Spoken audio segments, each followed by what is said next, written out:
Also said that it just has a lot of problems, even with just asking it questions. It's often wrong because AI still can hallucinate and there are still issues with it just not understanding correctly or just saying the wrong thing. MKBHD also noting that it gets overheated, that it's often warm, and it's just hard to forget that you have a warm square on your chest. Also saying that it lacks apps, right? You can't call an Uber or order something on Amazon, though when it comes to shopping, he would hesitate to even try because it would just be easier to do on a phone. I've seen a lot of demos where someone's like, plan me a trip to Europe, plan me an expedition. I don't even want to buy detergent online on this because I need to check all the ratings and the titles and make sure I'm ordering the right one.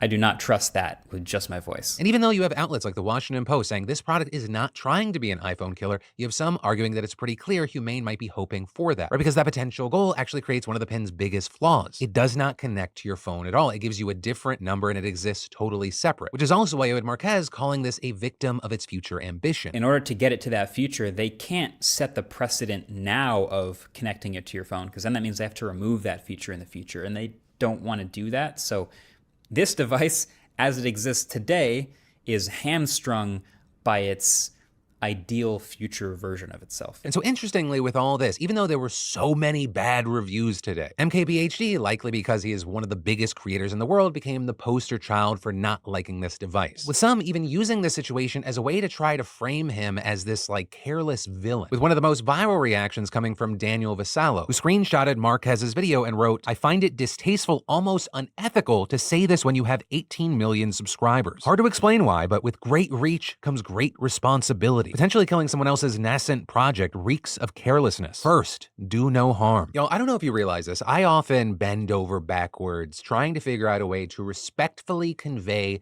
my criticism. But I'm not going to take the time to do that today because this is one of the dumbest brain-dead takes I've ever seen in my life. We got Daniel out here for some reason almost quoting Uncle Ben and the Hippocratic Oath. Do no harm. Like he's a doctor? He's a tech reviewer and arguably saving people from spending $700 plus a monthly fee on something that arguably sucks, saving them the time and the frustration and the hassle of even if they can return it, like that could be seen as a social good. And Marquez, for those that are unfamiliar, if you watch through his stuff, you can see he's not one of these people that loves to shit on products. Which, you know, when it comes to review channels or critics, whether it be in tech or movies or TV shows, games, whatever, you have a lot of those people who love to tear things down. That's not MKBHD, which is also why his negative reviews stand out so much. And you don't even have to just take his past videos as a way to go like, okay, where's this guy at? In the actual video that Marquez put out that you're so offended by, he goes out of his way to split the review into two parts. What it is, what it's supposed to do, its capabilities, like, hey, tell me what's in front of me, and it's pointing out cameras and the carpet and that thing. And then separately, his own real-world experiences with it. And as people like Trung Fan have pointed out, like, that is to Humane AI's benefit. So when I see Lex Luthor from Wish just going like, I can't believe MKBHD would do no harm, Marquez, like my man Omni rightly pointed out, Marquez's only responsibility is to himself and, more importantly, his audience. That is who at all times he should be going out of his way to make sure he does not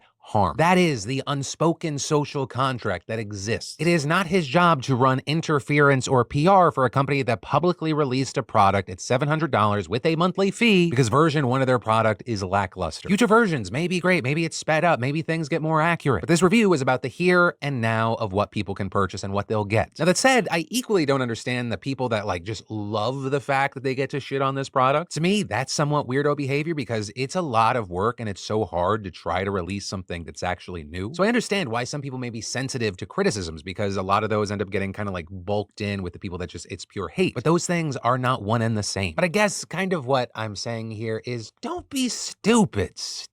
And then this news out of Australia is horrible because on Saturday there was a bloody rampage at the Bondi Junction shopping mall in Sydney with this 40-year-old man running around with a large knife stabbing 18 people, killing at least 6 of them. With people seeing video of him chasing horrified shoppers taken from an upper level, shopkeepers giving shelter to bystanders, locking their doors, some people trying to block off the attacker, others coming to the aid of victims, risking their own lives in the process, with that including this lifeguard who described the scene to 9 News. And this lady, there was just so much blood. I've never seen that much blood, and she had blood everywhere, and me and 2 other members of the public and a few police, we were just looking for wounds, and we were just sort of trying to stem the bleeding as we could. And as I looked up, I looked down, and there was just multiple victims sort of like 50 meters apart. And included among those injured was a 38-year-old mom who was stabbed while trying to shield her 9-month-old baby from the attacker. But despite her best efforts, he still wounded the infant girl, with reports describing how the mom, who was bleeding out, desperately clambered into a nearby store and handed her baby off to a group of bystanders. And then, as another witness recalled to Sky News, almost everyone who was nearby heard what happened next. We heard the gunshots.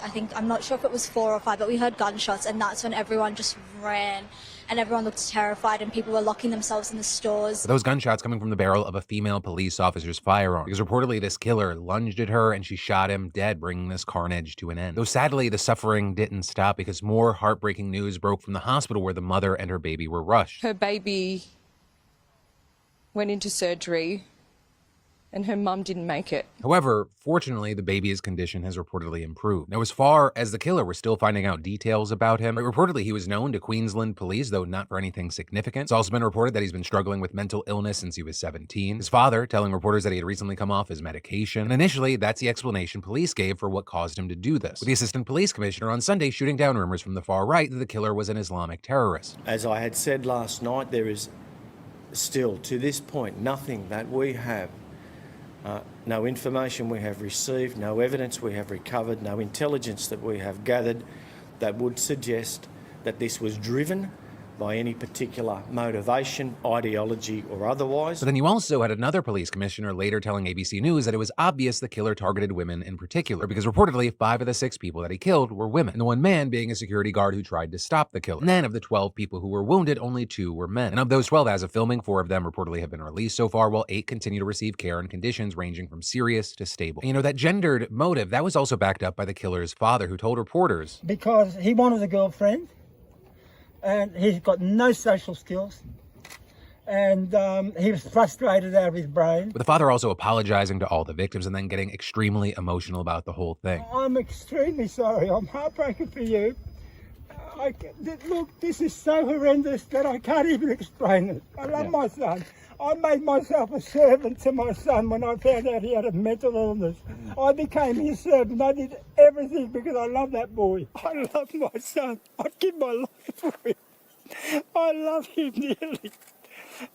And, how do you love a monster? Give birth to him. Okay, he's my son, and I'm loving a monster. To you, he's a monster. To me, he was a very sick boy. Believe me, he was a very sick boy. So now police are investigating this massacre and building a profile of the killer. But then before the city could even recover from that shock, there was another brutal stabbing just 2 days later, with someone walking up to a bishop right in the middle of a sermon being live streamed online from this church and viciously stabbing him in the neck and head. With immediately several churchgoers rushing to his defense, they were also stabbed themselves, though luckily their injuries were reportedly non-life-threatening. Also notably with this, right after the police got the incident under control, hundreds of people gathered outside the church demanding that the attacker be brought outside, with them seen clashing with the cops, leading to at least a couple more injuries, with people throwing stones, bricks, and bottles, damaging cars, and police deploying tear gas in response. And there, we're now getting reports that a suspect has been arrested, and it turns out to be a 15-year-old boy. But of course, all of this is moving in real time. Everything is still developing, and if anything comes from the investigations or anything here, of course, we'll talk about it. And then, MI5 failed to prevent that tragic bombing that happened at Ariana Grande's concert in Manchester back in 2017. That, at least, is what survivors of the incident are alleging in this new lawsuit. Right, and for those who don't know, 1, MI5 is the UK's counterintelligence and security agency. 2, over 250 victims and family members of the bombing have filed a group claim against it with the Investigatory Powers Tribunal. And 3, even though the lawyers representing them didn't give further comment beyond confirming that the complaint was filed, this notably comes a year after an inquiry found that MI5 missed the chance to take investigative action that could have stopped the bombing, with that attack killing 22 people and hundreds more getting injured as they were leaving Ariana Grande's concert at Manchester Arena. Right, and the report found that there were 2 pieces of evidence assessed about the suicide bomber who carried out the attack, and had they been acted on, officers could have surveilled him and found the car that the explosives were stored in. But a report on that information was never written up. And with that, you actually had the Director General of MI5 saying that he regretted that this intelligence was not obtained, and adding, gathering covert intelligence is difficult, but had we managed to seize the slim chance we had, those impacted might not have experienced such appalling loss and trauma. Though the report also noted that even though it was possible that quicker action might have stopped the bombing, it said it was, quote, quite impossible to say definitively if any intervention would have been fully effective. And so all of that bringing us to this lawsuit, lawsuit, which again, there are very few details out so far. But you did have the New York Times reporting that this actually appears to be the first time MI5 has been sued for failing to prevent a terror attack, with it noting that holding security groups accountable, it's incredibly difficult. For example, families of 9/11 victims have tried for a long time, but they haven't had tons of luck. But with that, you also have places like The Guardian noting that the families of those affected feel like they have to at least try. Pointing to comments Andrew Roussos made last year, right? He's the father of an 8-year-old girl who died at the concert. And he previously said, it's the only way to learn. Everybody learns by hitting them